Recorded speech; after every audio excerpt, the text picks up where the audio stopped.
Méditation de la communauté des disciples du Christ vivant en ce lundi de la 5e semaine du temps pascal, année liturgique A. Première lecture. Lecture du livre des Actes des Apôtres, chapitre 14, les versets 5 à 18.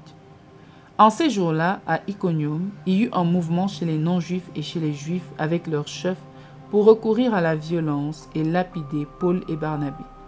Lorsque ceux-ci s'en aperçurent, ils se réfugièrent en Lycaonie, dans les cités de Lystre et de Derbé, et dans leurs territoires environnants.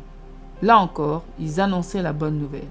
Or, à Lystre, il y avait un homme qui était assis, incapable de se tenir sur ses pieds, infirme de naissance. Il n'avait jamais pu marcher. Cet homme écoutait les paroles de Paul. Celui-ci le fixa du regard et vit qu'il avait la foi pour être sauvé. Alors il lui dit d'une voix forte, « Lève-toi, tiens-toi droit sur tes pieds. » L'homme se dressa d'un bond, il marchait. En voyant ce que Paul venait de faire, les foules s'écrièrent en lycaonien, « Les dieux se sont fait pareil aux hommes, et ils sont descendus chez nous. » Ils donnaient à Barnabé le nom de Zeus et à Paul celui d'Hermès, puisque c'était lui le porte-parole. Le prêtre du temple de Zeus, situé hors de la ville, fit amener aux portes de celle-ci des taureaux et des guirlandes. Il voulait offrir un sacrifice avec les foules. Informés de cela, les apôtres Barnabé et Paul déchirèrent leurs vêtements et se précipitèrent dans la foule en criant « Pourquoi faites-vous cela? Nous aussi nous sommes des hommes pareils à vous, et nous annonçons la bonne nouvelle. Détournez-vous de ces vaines pratiques et tournez-vous vers le Dieu vivant, lui qui a fait le ciel, la terre, la mer et tout ce qu'ils contiennent.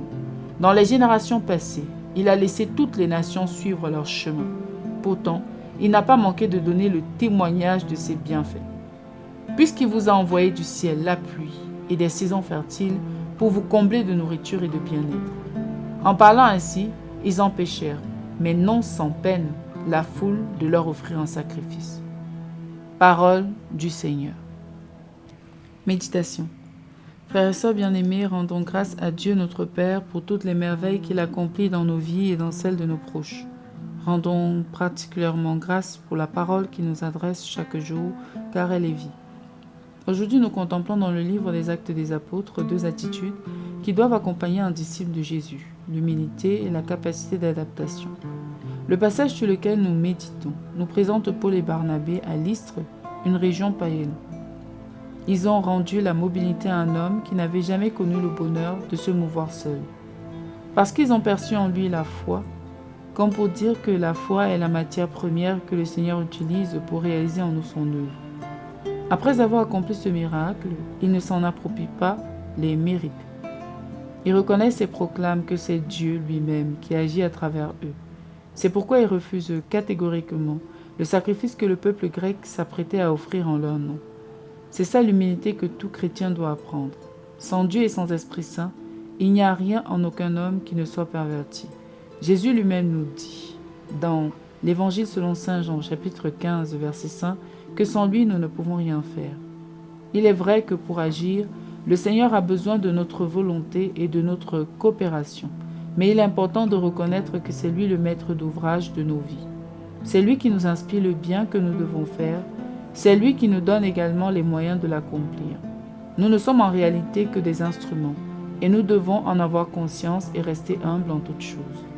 Dans le texte de ce jour, nous constatons également pour annoncer la bonne nouvelle aux habitants de Lystre, les apôtres n'ont pas tenu le même discours que Pierre et Jean avaient tenu à Jérusalem lorsqu'ils avaient redonné la mobilité aux mendiants de la Belle Porte. Devant la stupéfaction du peuple, Pierre et Jean leur parlaient de l'histoire de Jésus, de ce que dit l'Écriture et les prophètes. Oui, parce que leur auditoire était constitué de Juifs. Aujourd'hui, nous avons presque les mêmes scénarios, mais les discours sont différents. Paul et Barnabé annoncent la bonne nouvelle en évoquant le Dieu créateur du ciel et de la terre, de la mer et de toutes choses. Ils ne pouvaient pas parler de leur histoire parce que ce peuple ne la connaissait pas. Elle n'aurait pas eu d'effet sur lui. Les apôtres se sont adaptés aux réalités de ceux qui étaient en face.